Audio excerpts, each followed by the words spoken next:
Hi everyone! In this video I would like to share my top 5 tips for painting landscapes as you're watching me try to apply them to an oil painting I recently finished. I am using a picture that I took about a year ago at the Vienna Woods as my reference, and I think it's always nice to use your own pictures as references because of the memories that are tied to them. So without further ado, let's get started. Tip number 1. Don't start with a white canvas. So this might sound like an odd one, but hear me out. While there's nothing wrong with starting with a white canvas, you'd be missing out on the advantages that a toned canvas can provide.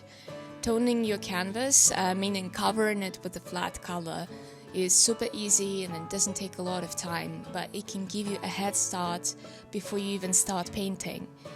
It can serve more than one purpose. For one, it helps you quickly establish your values once you start painting, because it can act as a sort of a mid-tone from the get-go. So now all you have to do is find your lightest and darkest values and you pretty much have a foundation for your painting. It also ties things together. A toned canvas can create a sense of balance and unity, especially if you let some of it peek through your brush strokes in some places. And finally, it can help you establish a mood for your painting. For example, a warm underpainting is going to warm up the whole painting, bringing a cozy feeling to it. For this painting, I used burnt sienna for the tone for this exact reason, and it's a very common pigment to use for toning. Besides, it's a greens complement, and it can create a certain color vibration in a landscape painting. Tip number 2. Define the big shapes. When you're painting a landscape, especially if you're outside doing a plein air painting, you might get overwhelmed by the variety and abundance of detail around you. However, your goal shouldn't be to reproduce exactly what you see as you see it. Don't think about the separate objects, a tree, a rock, a leaf, a grass blade. It would be impossible to paint all of the little details anyway. The goal rather is to produce an interpretation of what you see by simplifying the scene and grouping separate objects into larger shapes. Paintings that use mass grouping look so much better than the ones that try to capture every little detail. That's because when there's too much going on, the viewer gets overwhelmed and doesn't know where to rest their eyes. Learning to see in shapes is an important skill for landscape painters. They help establish a clear structure, a sort of a backbone for your painting, and that produces a profound visual effect. The more simple the design, the more clear and coherent your piece is going to look. The best way to see and recognize the bigger shape patterns is to squint, or take off your glasses if you are like me. It will slightly blur your vision and help you throw all the details out of the equation. Tip number 3. Limit your values. Value is how light or dark a color is. And values are at the very basis of our vision and perception. They're the main tool that helps us differentiate between different shapes. Now, the problem is that when you're looking at a picture or you're out on location, you're going to see an infinite number of values. That's not very helpful because you not only want to have clearly defined value zones, but also limit the number of values that you're using in your painting. First of all, you need to have a value plan, meaning that you want to try to group different things that have more or less the same value into one value zone. They don't even have to be the same color or exactly the same value, but you need to make sure that the modulations within one value zone aren't too extreme to the point of breaking the unity of that zone. For example, I massed the faraway hills into one value zone. There's some color variation within that zone and even slight differences in the value, but it still stands as one unified mass. Another thing that you want to consider is how much of the value scale you want to use for your painting. You don't have to use the entire value scale. your lightest light doesn't have to be white and your darkest dark doesn't have to be black. For example, in this painting I'm using a compressed value range, and my darkest may be an 8 out of 10 on the value scale. Compressed values can be a great tool with which you can create very interesting mood and atmosphere. Tip number 4. Establish atmospheric perspective. Atmospheric perspective is something that you inevitably have to consider when you are painting landscapes.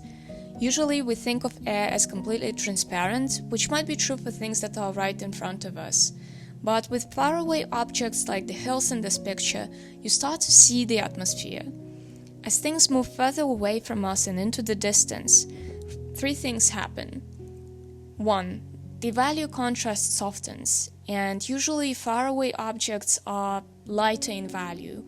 That's why I made the tree in the foreground much darker than anything else in the picture, which helps bring it forward visually.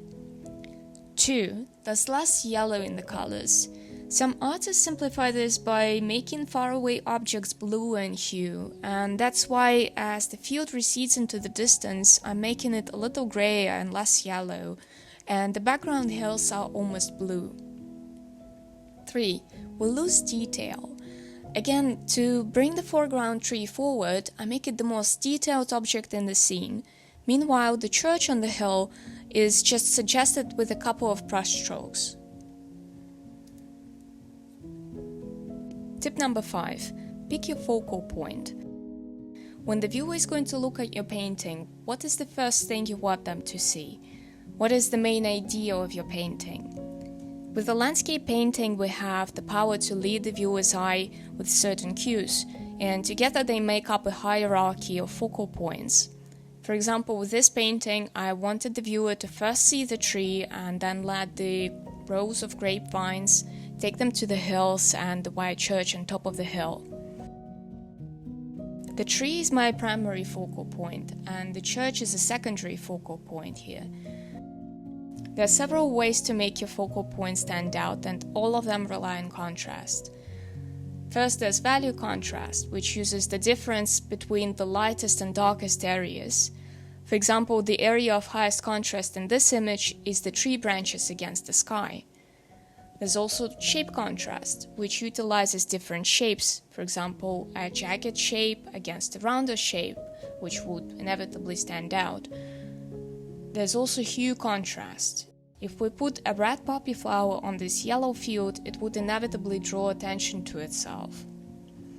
You also have saturation contrast, which uses the differences in the intensity or purity of colors, with the most saturated element becoming a focal point.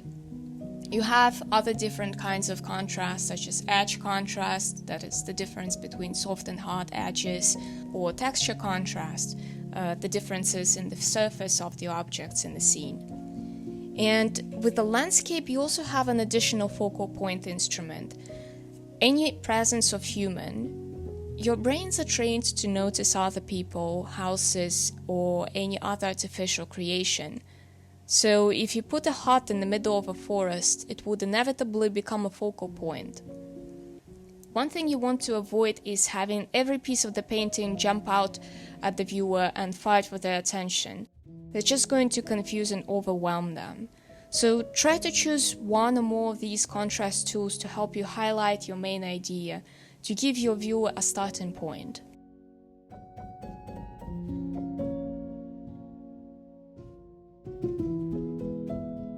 And that's it. These are the top 5 tips that I try to keep in mind when painting landscapes, and I think that if you apply them to your own art practice, they'll give you a solid foundation and you'll be able to improve your landscape pieces.